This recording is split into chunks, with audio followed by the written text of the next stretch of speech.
Japan's economy today is in pretty bad shape. The land of the rising sun is heading toward tough times. What I want to highlight for you today isn't just how bad Japan's economy has gotten, because I think both I and the viewers are more interested in learning from this as a lesson. Like, how did Japan's economy get this bad? I mean, 23 baht for 100 yen, or even it's already dropped to 22 baht for 100 yen before. Japan, from being so prosperous, how did it end up here? Hello. Thank you everyone for following the Sai Money Monster channel. Our subscribers have been steadily increasing, so thank you so much to everyone who enjoys this kind of content. And if anyone wants to support the Sai Money Monster team, you can do so via this QR code or just by liking, sharing, or subscribing. Any of that would make us really happy. So let's continue today with the topic, how did Japan's economy end up in such a bad state? What lessons can we learn from this? Honestly, I don't know if these hardships teach us anything or if, as just ordinary citizens, there's anything we can actually do. But today, I'll highlight a lesser known point, how this happened in the economic system, which isn't that complicated. Believe it or not, Japan is one of the countries that has printed money like crazy, just printing a massive amount. It's been going on for 20 years straight. You might ask, hey, what are you talking about? How can you just say they've been pumping money into the system? Do you have any proof? On Sai Money Monster, we always bring you graphs. Here's the money supply graph, or M2, for Japan.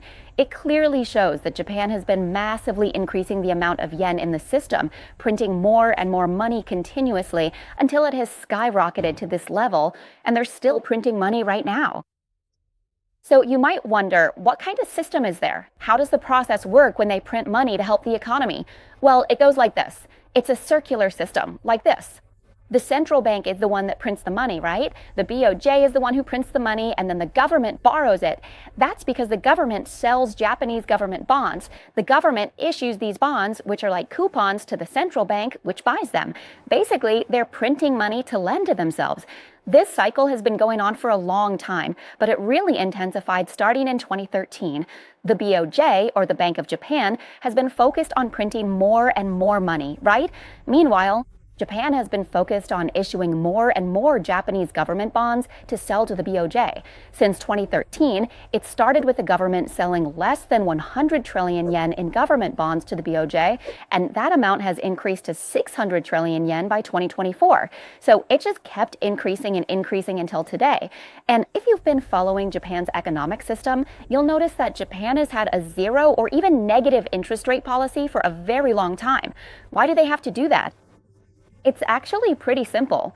The borrower is the government and the lender is the central bank. So the goal is to keep interest rates as low as possible to make borrowing money flow easily. Their interest rates are so low that they're even negative sometimes. In some cases, if you just leave the debt alone, the amount you owe actually goes down because the interest rate is negative. So does this system work? Of course it does, because everyone has seen the evidence. We've all seen how Japan experienced a huge period of prosperity for a long time, even though Japan is a country that doesn't have many natural resources and has to import a lot of goods for consumption. It's one of the countries that imports the most basic necessities in the world. So when did things start to go wrong? It all came crashing down when a financial disaster came knocking at the door, and it didn't wait for anyone to open it, it just barged right in. That was when the United States they raised interest rates a lot. It went from 0 or 1% all the way up to 5%. That was the disaster that came knocking on Japan's door. Now, when we talk about interest rates, a lot of people get confused and wonder, hey, what do US interest rate policies have to do with Japan? And what does it have to do with our country? Let me explain it simply. Imagine that different countries are like banks. Japan is a bank that offers 0% interest. Thailand is a bank that offers 2.5% interest. And the United States is a bank that offers up to 5.5%. So let me ask you simply, if you were going to deposit your money in a bank, which bank would you choose? The United States not only offers a 5.5% interest rate, but it also pays you in US dollars, the currency everyone in the world wants most. So the answer is you'd put your money in the US bank, right? It's just like that. Investors around the world are like people choosing where to deposit their money, and they'll pick the United States. besides choosing where to deposit their money, sometimes if they have money, in banks in countries like Japan or Thailand, they'll withdraw their money from those countries and move it to the United States as well. Get it? That's why we see what's called capital outflow, money flowing out from countries with low interest rates to those with high interest rates. That's why there's a saying, if America raises its policy interest rate and other countries don't follow, there's a chance that capital will flow out of those countries to the US, like bleeding out. So the question is, so why doesn't Japan just raise its policy interest rate to stop capital from flowing out of the country? It's really hard, extremely hard, because Japan has borrowed a huge amount of money. Japan's public debt to GDP ratio, that is, debt compared to income, is at 217% of GDP. That means for every 100 yen Japan earns, it has to pay an extra 17. That's a huge amount. So if Japan were to raise its policy interest rate, even by just 1%, it would cause interest payments to go up, which means the debt would increase. And with debt already at 217% of income, which is more than twice the country's income, even a 1% increase would mean a massive jump in debt. That's why Japan has to think long and hard about this. Japan simply cannot raise interest rates fully to keep up with the US, leaving very few options. It must choose between raising rates and increasing debt or letting capital flow out. Raising rates and piling on even more debt would likely cause an economic collapse. That is why they let capital flow out. Consequently, foreign investors have been continuously selling off Japanese assets. According to this news,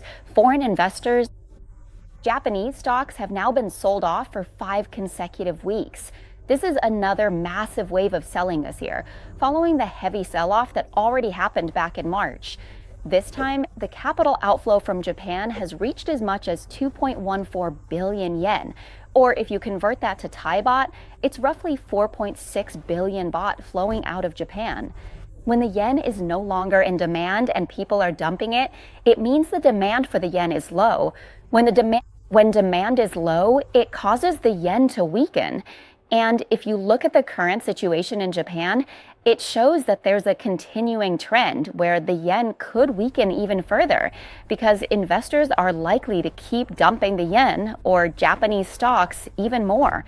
Right now, the yen is at its lowest point in 38 years, since 1986. As of the day I'm recording this video, the yen has weakened to 161 yen per US dollar. If you convert that to Thai baht today, it's about 0.23 baht per yen. Now, moving on to the question of what's causing all these serious problems, one major reason is inflation. Inflation means the things we need to buy are getting more expensive, right? And as I mentioned, Japan is an island nation. Japan doesn't have a lot of natural resources, so most consumer goods have to be imported. In fact, Japan is ranked third in terms of being able to rely on its own domestic food production. But even then, in 2023, that was only 38%. That means over 60% of the food the whole country eats have to be imported. As for energy or oil, Japan imports up to 95% of it from the Middle East. And right now, all over the world, whether it's oil prices or food prices, everything is getting more expensive because globally, everyone is dealing with inflation. And as I mentioned before, Japan's currency has been dumped, so the yen has weakened. That means Japan is facing even worse inflation in other countries because with a weaker currency, buying goods from abroad becomes even more expensive. Now, let's take a look at what this means for the money people in Japan actually have. What's the current income situation for Japanese people? If you ask whether the actual income numbers for Japanese people have gone down, the answer is no, they haven't. But the real purchasing power of the money Japanese people have has actually gone down. Their salaries might be the same, but the purchasing power, the ability to buy things with that same amount of money, has decreased. Right now, it's dropped by 0.7%, almost 1% compared to this time last year. That means Japanese people have become poorer. This has been happening for 25 consecutive months. So even if Japanese people have the same amount of money, their purchasing power with the same amount of money has been continuously decreasing for 25 months. This means Japanese people are experiencing a lower quality of life. This ongoing situation is because the yen can no longer maintain its value. This is a major warning sign to the whole world about the importance of having a stable national currency. Now, the second reason why Japan's economy is getting worse is Japan is facing more competition. This has led to a decrease in global demand for Japanese products. Actually, when the yen is weak, it makes imported goods more expensive for Japanese people, but the upside is that it makes Japanese products cheaper for people abroad. In theory, this should boost Japan's exports, right? So did exports improve? Yes, they did. Japan's exports increased by 13.5% compared to last year. But this improvement is still not enough when you compare it to the amount of goods Japan needs to import, meaning the money that Japan has to pay more to import goods, while the money it earns from exports just doesn't keep up because of the weaker yen. What's even more important is that Japan's economy isn't doing well, and now it's facing even tougher competition, especially from China. Take a look at this graph. This is an example from the automotive export industry, which is one of Japan's main industries. In this graph, the black line represents China and the pink line represents Japan. You can see that China has surged past Japan as a car exporter, clearly overtaking the pink line. This surge started in 2023, even though the yen is actually weaker than the yuan. Despite the cheaper yen, people still choose to buy Chinese EVs. That's because right now, China can produce electric vehicles at the lowest prices in the world. We have to talk a bit about China's advantage here. How did China manage to gain this edge? It's because China doesn't have to rely so heavily on the US dollar. That means they don't really have to worry about US sanctions or regulations. Because of these sanctions, every country that has to follow the rules can't buy or sell oil with Russia. But China still buys oil from Russia, even though the US has imposed sanctions. This means China gets cheap oil from Russia, which gives them lower energy costs, and as a result, inflation in China stays low. Plus, China can still trade with its partners without having to rely so much on the US dollar, because China can use local currencies for transactions. They've been pushing forward to make agreements and contracts to trade in local currencies. In the past, China used to trade with other countries using the US dollar a lot. You can see it clearly from the chart. Back in 2000, China's international trade using the US dollar, shown by the blue line, was as high as 83%. Meanwhile, trade using the yuan was only 0.3%. But by 2024, China has managed to reduce its use of the dollar in international trade down from 83% to just 42%. And the use of local currency, that is the local Chinese RMB, has increased to 52.9%. This means that even if the US raises interest rates, or there's a global debt crisis, or sanctions are imposed, or there are political issues, it will still affect China, but the impact will be less.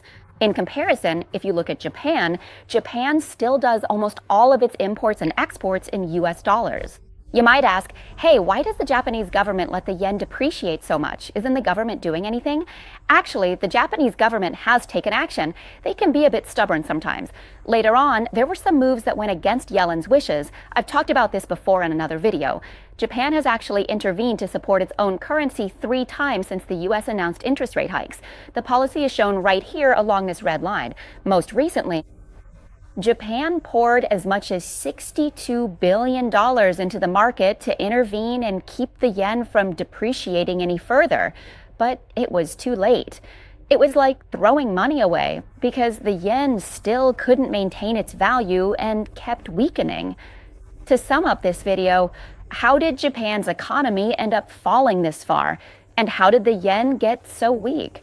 The first reason is printing too much money. That's basically leading the currency and the country straight into disaster. Wait, let me check if Thailand is printing money, and if so, how much? Let's take a quick look at Thailand's M2, just for a moment. Yeah, there has been some increase too, but we're not going to talk about that in this video. Moving on to Japan, point number 2 is relying too much on imports. This can lead to economic instability. A country with a stable economy needs to be able to rely on its own domestic production to a certain extent. Next, point number 3 is competitors. Even if you're constantly working to improve yourself, there's always a chance that a sharp competitor will emerge and take away your market share. In this case, Japan didn't stop developing its industries either. They kept developing their own cars, but maybe they advanced in a direction that the world wasn't really interested in joining. For example, Toyota developed hydrogen systems, right? But the world prefers EVs. The reasons for that we'll talk about in another video. So this led to the global market share shifting to China, meaning people are buying more EVs from China. Another thing is that China can actually produce EVs at a lower cost. And there's another very important point, which is relying too much on another country's currency, in this case, Japan relying too heavily on trading and exporting in US dollars, might be a problem. Let's just say it's a lot. So when the United States faces issues, it's like we're sharing their problems. And it just so happens to coincide with the times when we're also facing our own economic problems. This ends up compounding the issues even more. And it ends up making things even worse for us when our own economy isn't doing well.